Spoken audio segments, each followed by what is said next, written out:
In the annals of World War II armored warfare, few vehicles evoke the spirit of speed and aggression quite like the M18 Hellcat. Officially designated as the 76mm Gun Motor Carriage M18, this tank destroyer was the fastest tracked armored fighting vehicle of World War II, capable of reaching speeds exceeding 55 miles per hour on roads. Designed with a radical philosophy that prioritized speed and firepower over armor protection, the Hellcat embodied the American tank destroyer doctrine of shoot and scoot, hit hard, move fast, and never stay in one place long enough for the enemy to return fire. From its combat debut in Italy in 1944 through the final battles in Germany, the M18 proved that in armored warfare, mobility could be just as valuable as thick armor, and that a fast, well-positioned gun could be deadlier than a slow, heavily armored fortress. The M18 Hellcat emerged from the evolution of American tank destroyer doctrine in the early years of World War II.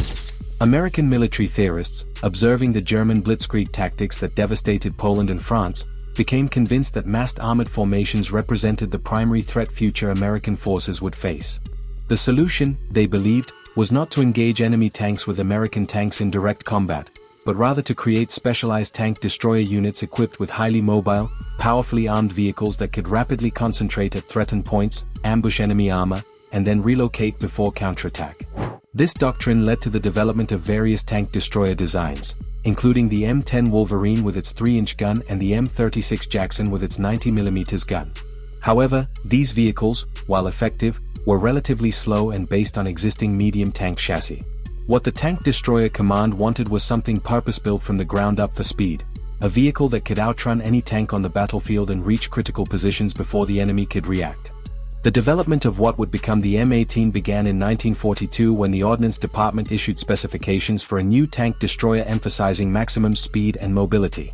The contract went to BIC, which designed a completely new chassis rather than adapting an existing tank platform. The result was revolutionary, a lightweight vehicle using a powerful aircraft-derived engine, a sophisticated torsion bar suspension, and an open-top turret to save weight. Every design decision prioritized speed and agility. The M18 Hellcat was a masterpiece of weight optimization and power engineering. The vehicle weighed only 17.7 tons in combat configuration, extraordinarily light for a vehicle mounting a 76mm gun. This low weight was achieved through several design choices that would prove controversial.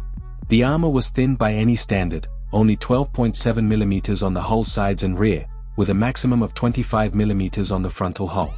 The turret armor was similarly minimal, with the gun shield providing the thickest protection at 25mm. This armor could stop rifle and machine gun fire, but offered virtually no protection against anti-tank weapons or even heavy machine guns at close range. The power plant was a Continental R975C1 or C4 radial engine, the same basic engine used in the M4 Sherman but tuned to produce 340 to 400 horsepower depending on the variant. What made the difference was the power-to-weight ratio. While a Sherman had approximately 12 to 13 horsepower per ton, the M18 enjoyed nearly 23 horsepower per ton, giving it acceleration and speed that seemed impossible for a tracked vehicle. The Hellcat could accelerate from 0 to 30 miles per hour in less than 20 seconds and reach a top speed of 55 miles per hour on roads, with cross-country speeds of 25 to 35 miles per hour depending on terrain. This made it faster than most wheeled vehicles of the era and vastly faster than any tank. The suspension system was critical to achieving this performance.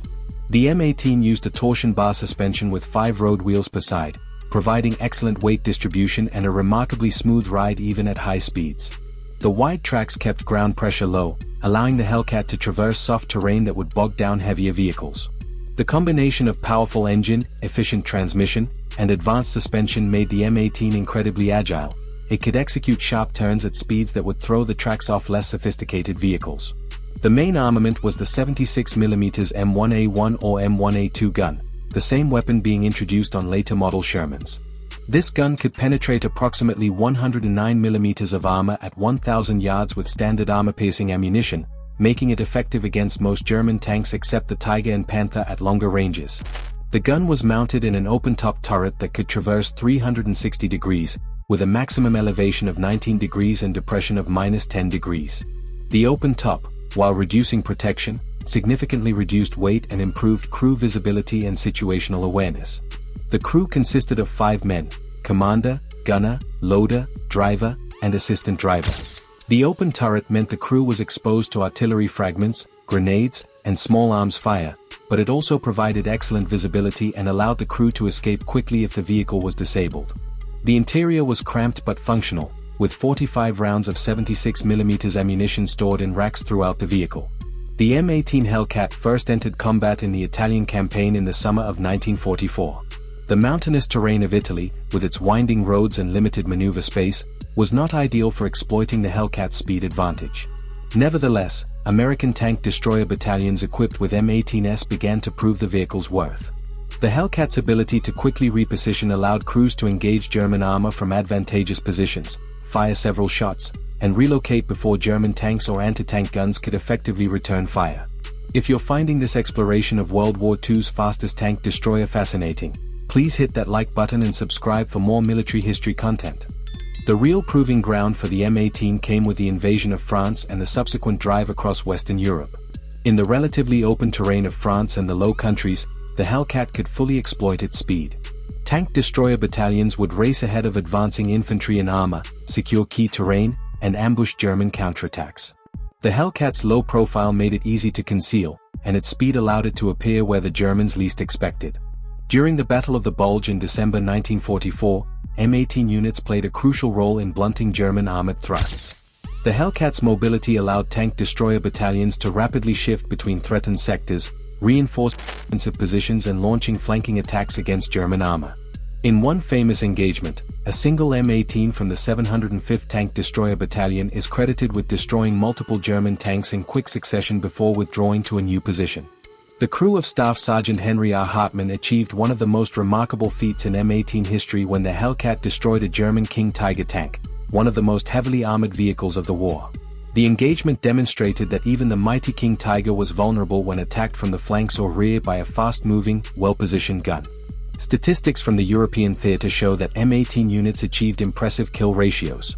The 704th Tank Destroyer Battalion, equipped entirely with M18s, claimed 306 enemy armored vehicles destroyed while losing only 17 Hellcats in combat.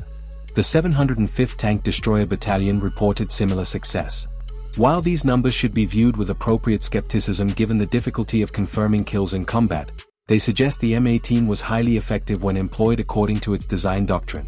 The M18 Hellcat was designed to be employed according to specific tactical principles that maximized its strengths while minimizing its vulnerabilities. The fundamental concept was mobility and firepower rather than staying power.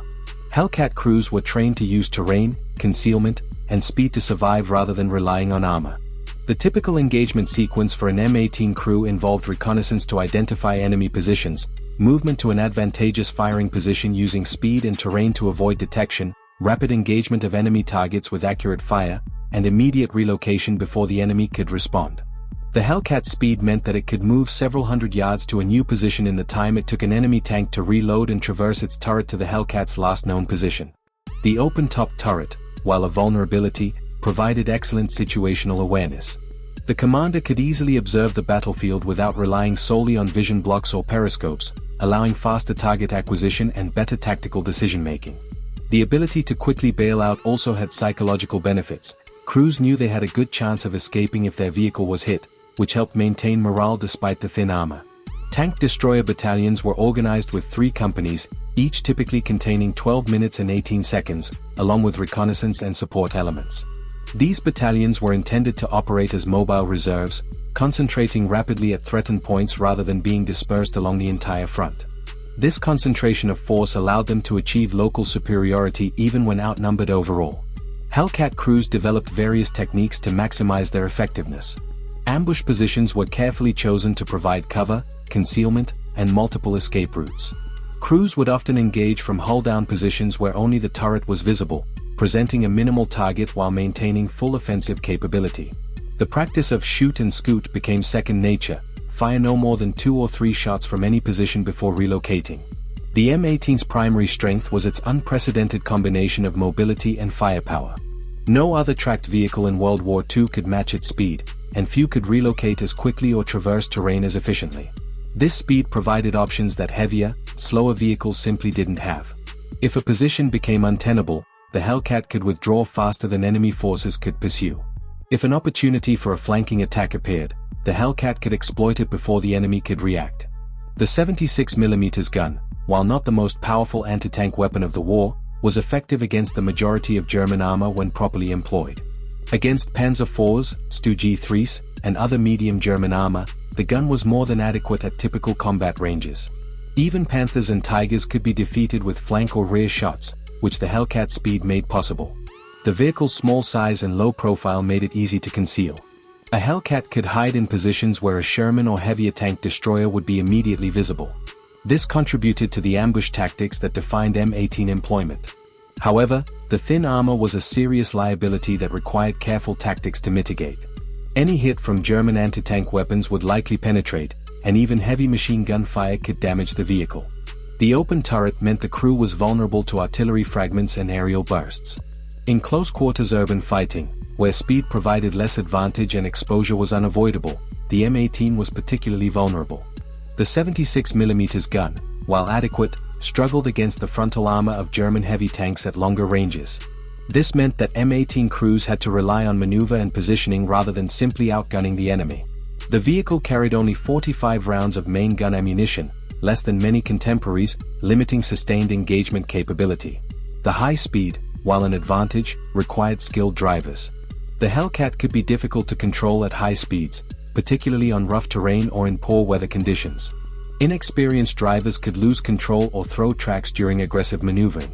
The torsion bar suspension, while excellent for its time, still transmitted considerable shock to the crew at high speeds over rough ground. Production of the M18 began in July 1943 at BIC's facility, with a total of 2,507 units manufactured by October 1944 when production ended. This relatively modest production run reflected the specialized nature of the vehicle and changing American tactical doctrine regarding tank destroyers. The standard M18 saw little variation during production, with most changes being minor improvements to reliability and ease of manufacture.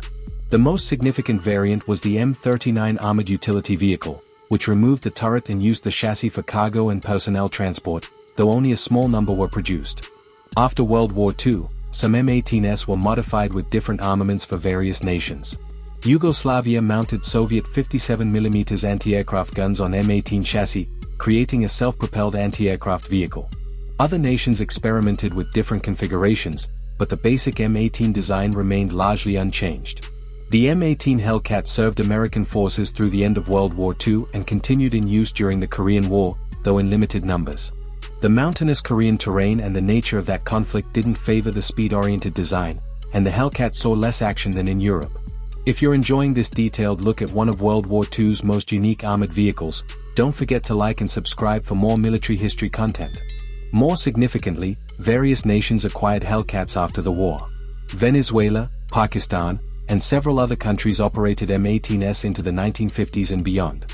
Some remained in service into the 1970s, a testament to the vehicle's reliability and the effectiveness of its basic design. The M18's influence on post-war tank destroyer and light tank design was significant. The concept that speed and firepower could substitute for armor influenced designs like the French AMX-13, which used a similar philosophy of mobility over protection. The lesson that specialized, lightweight vehicles could be highly effective in specific roles continued to shape military procurement decisions. The Hellcat also demonstrated that speed was not just about top velocity but about tactical mobility, the ability to quickly exploit opportunities and respond to threats. This understanding influenced the development of main battle tanks that emphasized balanced mobility, protection, and firepower rather than maximizing any single attribute. In popular culture and among military history enthusiasts, the M18 Hellcat has achieved iconic status. Its aggressive design, impressive speed, and combat record make it one of the most distinctive vehicles of World War II.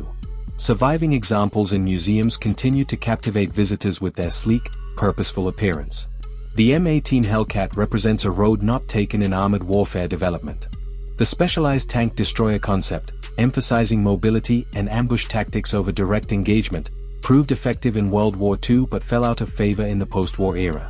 Modern military doctrine evolved toward multi-purpose main battle tanks that combine protection, firepower, and mobility in a single platform rather than specialized vehicles for specific roles. Yet the Hellcat's legacy endures as a reminder that in warfare, speed and positioning can be as valuable as armor and firepower. The little tank destroyer that could outrun anything on tracks proved that sometimes the best armor is not being where the enemy expects you to be. In the final analysis, The M18 Hellcat was not just a successful weapon system but a validation of a tactical philosophy, that mobility, when properly exploited, could be the ultimate force multiplier on the battlefield.